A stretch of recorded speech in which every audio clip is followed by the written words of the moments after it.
Good morning. তোমরা সবাই কেমন আছো জানিও। আমিও ভীষণ ভালো আছি।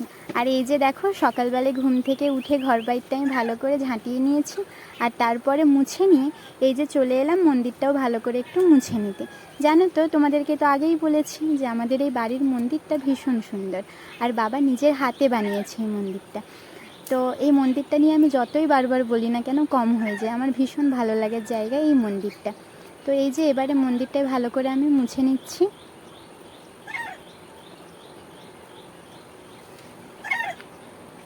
তো এই যে দেখো, ভালো করে আমি মন্দিরটা মুছেও নিলাম। আর জানো তো, এখন তো কখনো বৃষ্টি তো কখনো রোদ, এই রকমই হচ্ছে। তো কালকে এই সমস্ত জামাকাপড়গুলো কেচেছিলাম, আর তারপরেই ঝমঝমিয়ে বৃষ্টি শুরু হয়ে গিয়েছিল, তো এইগুলো আর শুকোয়নি। তো এই যে এরপরে সিঁড়ির এখানটায় কালকে মিলে দিয়েছিলাম। তো আজকে যেহেতু রোদ উঠেছে, তো তারপরে এসে এই যে ছাদে এখানটা এবারে মিলে দিচ্ছি। তো এক এক করে সমস্ত কিছুটা আমি মিলে দেবো। তারপরে স্নান করার সময় বাকি যা সমস্ত কাচার আছে সেই সমস্তগুলো কেচে আমি মিলব। তো এখন তো ওয়েদার এইরকমই হচ্ছে, কোনো সময় সকালবেলায় বৃষ্টি তো দুপুরে রোদ, আর কোনো সময় দুপুরে বৃষ্টি তো সকালবেলাতে রোদ, এইরকমই হচ্ছে।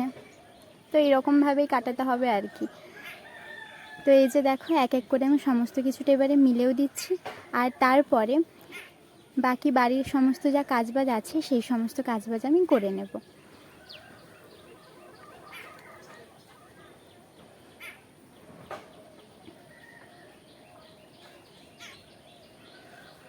তো এই যে দেখো, এখানে আমি সমস্ত জিনিসগুলোকে মিলেও দিলাম, আর এরপরে আমি নিচে চলে এলাম। আর আমাদের এই সবজি বাগানটাতে অনেক রকমের সবজি হয়েছে। এই যে দেখো, পুঁইখাড়ার গাছটা কি সুন্দর হয়েছে। আজকে এখান থেকে কিছুটা পুঁইখাড়া আমি কেটে নেব। আর এই যে দেখো, বেগুন গাছটাতে কি সুন্দর ছোট ছোট বেগুন ধরেছে। তো এই রকমই আমাদের সবজি বাগানে অনেক রকমের সবজি গাছ আছে, জানো তো। এই যে দেখো, কি সুন্দর সুন্দর ছোট ছোট বেগুন ধরেছে। আর এই যে আনারস গাছটাতে বেশ বড় আনারস হয়েছিল একটা। তো তারপরে এই যে দেখো, লাউ গাছটা, আর এর পাশে আছে একটা কুমড়া গাছ। তো এইগুলো জানো লাগানো হয়নি, এগুলো বীজ পড়েই হয়েছে। আর এই যে সাদা লোটার গাছে তো পুরো বাগান ভর্তি। আরও অনেক রকমের গাছপালা আছে, তোমাদেরকে না হয় একদিন সব ঘুরিয়ে দেখাবো। আর এই যে আমাদের এই কুঁদরি গাছটাতে কিন্তু অনেক কুঁদরি ধরে, মানে আমরা খেয়েও শেষ করতে পারি না এইরকম। তো আজকে যতটা দরকার তো ততটাই আমি এখান থেকে তুলে নেব। আর গাছে তো কুঁদরি অনেকই আছে, কিন্তু কি পাতার মধ্যে আড়ালে আড়ালে আছে না, সেই জন্য একটু ভালোভাবে দেখে তুলতে হচ্ছে আর কি।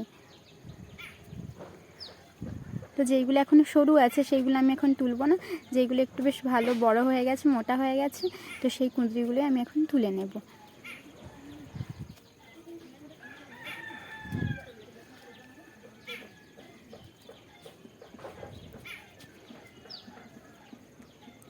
আর জানো তো, আমার প্রত্যেকটা ভিডিওতেই তোমরা পাখির প্রচণ্ড আওয়াজ পাবে। কেন বলো তো? কারণ আমাদের এই বাড়ির পাশে যে বট গাছটা আছে সেই গাছটাতে কিন্তু সারাটা দিন পাখি কিচিরমিচির করতেই থাকে। আর এই যে দেখো, বাগান থেকে যে পুঁইখাড়াটা তুলেছিলাম সেটাও আমি কেটে নিয়েছি, আর তারপরে হাজব্যান্ডকে স্নানটা করিয়ে দিয়ে আমিও স্নানটা করে নিয়েছি। আর এরপরে বাড়ির পূজাটা করে নিয়ে এই যে মন্দিরের পুজোটাও আমি ভালো করে নিচ্ছি। তো একটু টাইম নিয়ে ভালো করে মন্দিরের পুজোটাও আমি করে নেব, আর তারপরে রান্নাবান্নার কাজগুলো করব। তো এই যে দেখো, ভালো করে আমি পুজোটাও দিয়ে দিলাম। আর বাবা বাজার থেকে নিয়ে এলো মাছ। তো এই যে এবারে মাছটাই ভালো করে আমি একটু আঁশগুলো ছাড়িয়ে আর ভালো করে ধুয়ে নেব। আর এই যে মাছের তেলটাও নিয়ে এসেছিলো বেশ কিছুটা। তো এই যে মাছটাকে ভালো করে এবারে আমি ধুয়ে নেব। আর দেখো, বাজার থেকে আজকে বেশি কিছু নিয়ে আসেনি, পটল, লেবু আর একটু লঙ্কা নিয়ে এসেছে। এই লঙ্কাগুলো আগেই ছিল, আরও বেশ কিছুটা লঙ্কা নিয়ে এসেছে। তো মোটাগুলো আমি ছাড়িয়ে নিয়েছি। তারপরে দেখো, এই যে রান্নার কাজে লেগে গেলাম।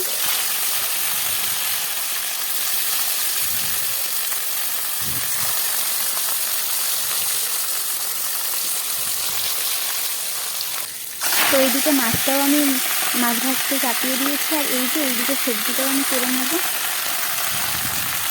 আজকে হবে পুঁইখাড়ার ঝাল, আর নিজেদের বাগানের পুঁইখাড়ার তরকারিতে বেশ ভালোই লাগবে।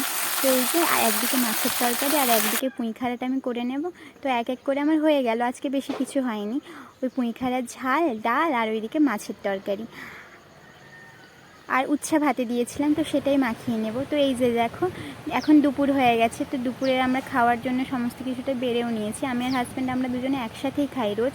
তো এখানে একটু শশাও কেটে নিয়েছি, শশা, লেবু, লঙ্কা, ডাল, মাছ আর ওই যে পুঁই খাড়ার ঝাল।